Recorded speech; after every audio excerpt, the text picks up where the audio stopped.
Welcome to The Savage Truth with Cicely Davis. I am your host, Cicely Davis. Today on the 23rd episode of The Savage Truth, the company behind Miss Universe files for bankruptcy ahead of the actual pageant, citing business rehabilitation. Let's talk about the outrage over the transgender organizer and a healthy society's rejection of men invading another female industry as the oxymoron of bringing the power back to women crumbles under wokeism. And it's a time to give thanks as we approach one of America's favorite holidays, Thanksgiving, a time of approved gluttony shared with family and friends. I'll give a brief history of Thanksgiving, America style, and discuss the importance of truly giving thanks. All that coming up on The Savage Truth with Cicely Davis.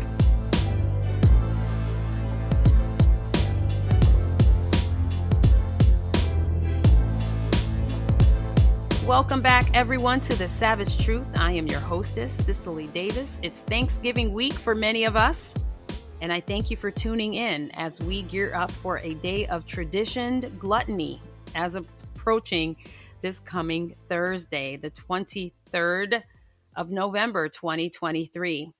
Rushing to get the menued grocery shopping completed, adjusting for Black Friday shopping the day after for those holiday gift items to family and friends, and let's be honest, mostly ourselves, with the electronic deals and other coveted overpriced items we've convinced ourselves we simply must have. Thank you for taking time to peel away from that to listen in to this episode.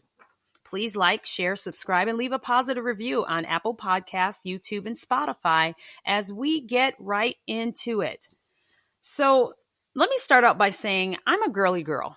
If you were to enter what I call my dressing room, yes, a separate room I have in my home where I house my clothing, my shoes, jewelry, makeup, and of course, connected to a well-lit bathroom, you would undoubtedly see the evidence of abundance. I have abundance of it all. It's a girly thing, but I'm not alone. There are many, many women rowing in that same boat. It's what we girls, it's what we women do. Hair, makeup, clothes, shoes, perfume, beauty. And although I understand this does not include every woman, there are plenty of women out there who hate shopping. They don't enjoy dressing up. They prefer to not wear makeup at all and go natural. They prefer tennis shoes and joggers versus the 5-inch stiletto, which is my personal favorite. The one thing we do all have in common, all of us, is the XX chromosome. Our male counterparts, the male listeners that are listening to this podcast right now, having, of course, the XY. This, my friends, is what is called science. It is fact. It is a matter of fact and biology. You see, in spite of woke ideology, a person's genetic inheritance, their biological sex, is an immutable characteristic. It is possible to change a person's outward appearance, of course, including bodily features, but you cannot change sex, which was determined at fertilization, which we refer to as genotype, and during the embryonic development, which we refer to as phenotype. That being said, the owner of the Miss Universe pageant, however, rails against these simple truths and facts. These are, by the way, savage truths, by the way, folks, that no matter what any current or woke scientist or doctor claims, men cannot menstruate or give birth. There is specific plumbing as assigned to males and females. Simple fact, simple biology. And even if they undergo surgery to remove all the plumbing, alter the external parts, that person still remains the gender and the sex to which they were assigned at fertilization. Again, referring to genotype and embryonic development. I'm not as well studied on the subject as Matt Walsh, but I can, on a very basic and common sense level, know and understand this to be true.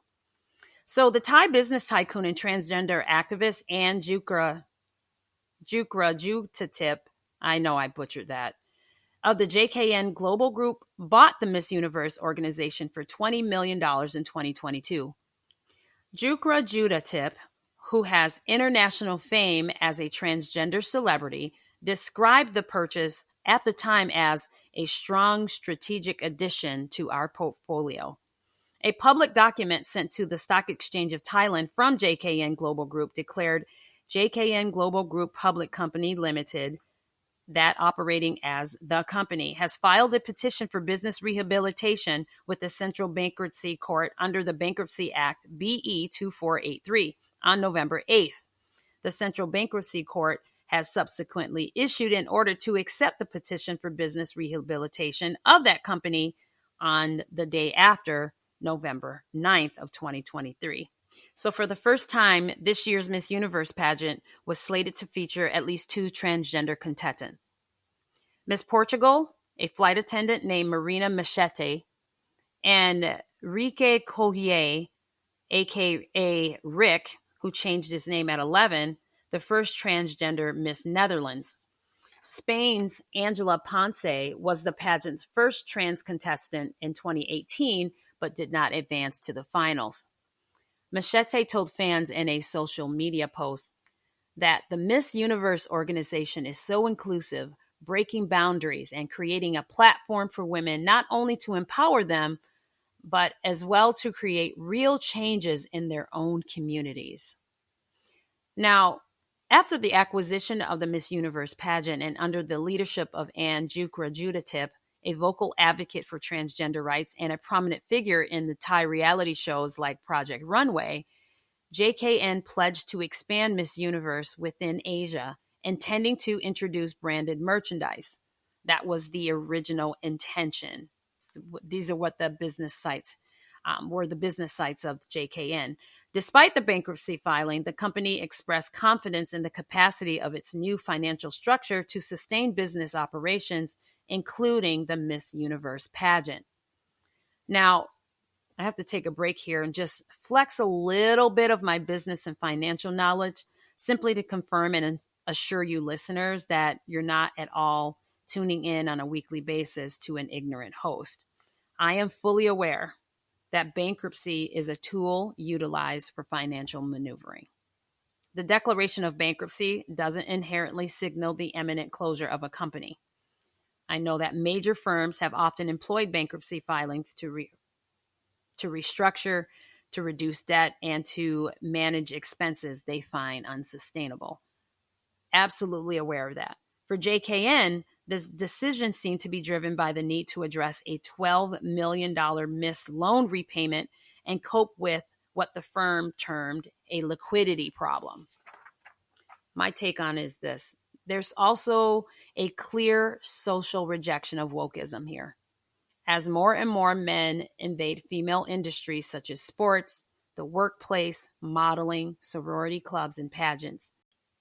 Simple truth is, a savage truth is, as we continue to see decline in profits of corporations going woke, such as Target, Budweiser, Victoria's Secret, etc., empowering women does not include belittling women by forcing biological men into women's spaces in the name of inclusion, as they are allowed to dominate in female industries. In fact, it's the very opposite of female empowerment. Regardless of your feelings about pageants, parading beautiful women in front of audience has continued to be a successful business enterprise. I personally don't watch them, but many do, male and female. In 2022, the Miss Universe platform was worth at least $20 million. That's what Thai-based JKN Global Group paid for it.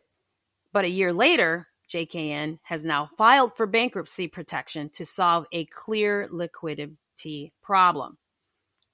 JKN had this to comment, and I quote, "In response to the recent news, JKN Global Group has recently announced its strategic corporate financial management plan to cope with the current financial situation. We are confident that the new plan will support all of the company's business operations, including Miss Universe.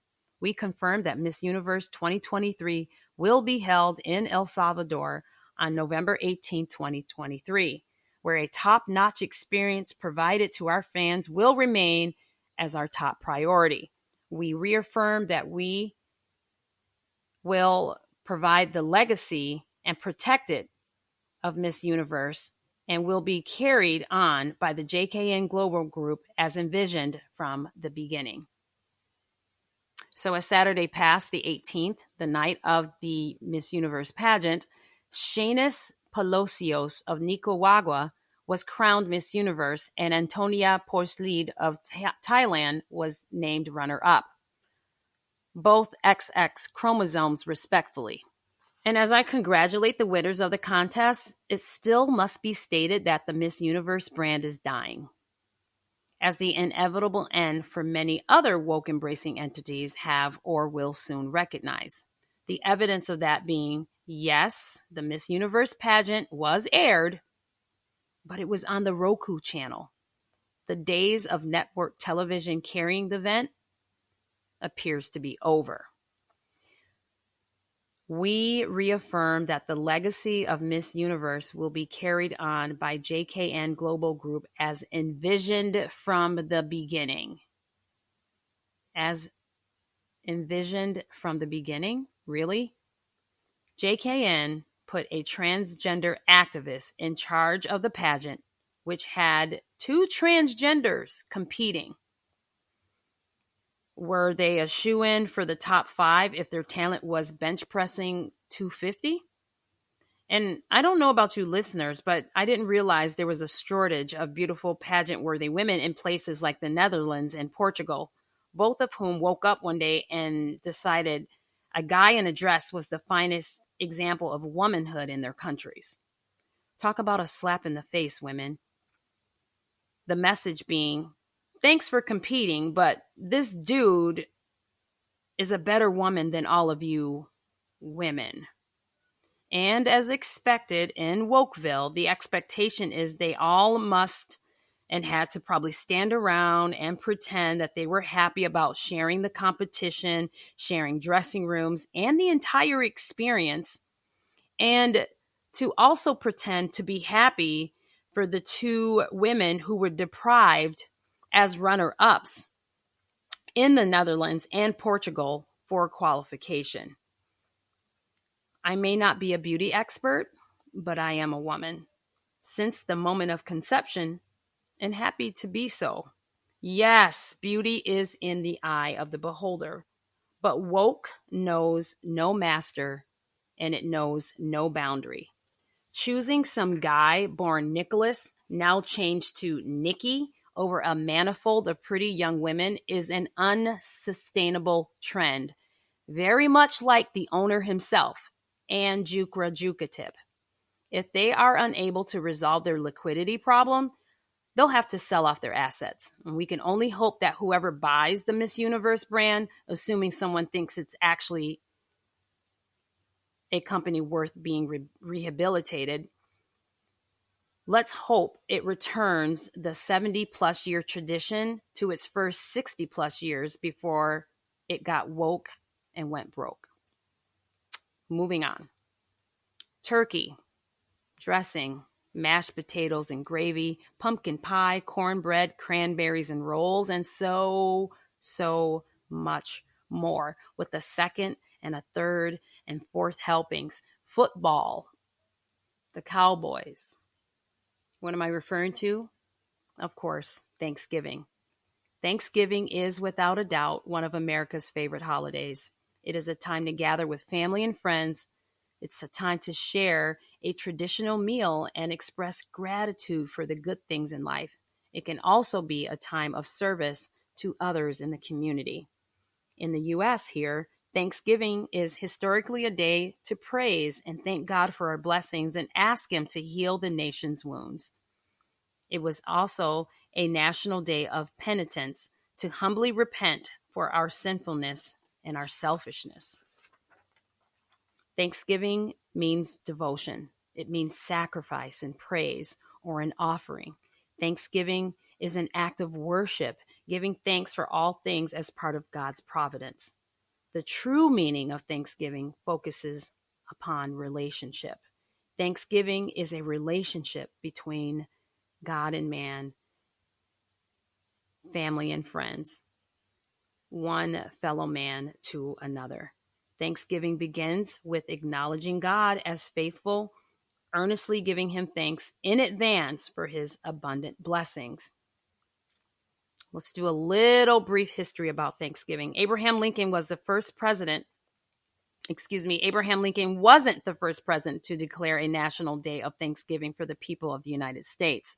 In 1789, George Washington proclaimed a day of public thanksgiving and thanks, to thank God for his protection and as the source of all that is good. In his proclamation, he wrote, and I quote, "Now therefore I do recommend and assign Thursday, the 26th day of November, next to be devoted by the people of these states to the service of that great and glorious being, who is the beneficent author of all the good that was, that is, or that will be, that we may then all unite in rendering unto him our sincere and humble thanks for his kind care and protection of the people of this country previous to their becoming a nation." George Washington. Thanksgiving reminds us to be more grateful. For many people, the Thanksgiving holiday is a time to be grateful. Gratitude is an attitude. Giving thanks is an action. Gratitude appreciates the blessings in one's life, but on its own, it's insufficient. We are called to be doers. We must go beyond being grateful and be intentional about giving thanks. So on this approaching Thanksgiving Day, let it be a season of giving thanks for God, family, country, and service. Love yourself, family, and friends. Break bread with them and show them love. Pray for the perverseness of this nation, that we may be so led to become people of gratitude for our country and become compelled to take corresponding action towards thanksgiving for our exceptional nation. And I leave you with a Thanksgiving poem, author unknown, title being Thanksgiving Observance. Count your blessings instead of your crosses. Count your gains instead of your losses. Count your joys instead of your woes. Count your friends instead of your foes. Count your smiles instead of your tears. Count your courage instead of your fears. Count your full years instead of your lean. Count your kind deeds instead of your mean. Count your health instead of your wealth. Count on God instead of yourself. Please like, share, subscribe, and leave a positive review on Apple Podcasts, YouTube, and Spotify. And remember, folks, be bold, be strong, be faithful and thankful, be true. Till next time, I'm Cicely. The Savage Truth with Cicely Davis is a production of Front Page Magazine and the David Horowitz Freedom Center. Reproduction of this podcast without express written consent is prohibited.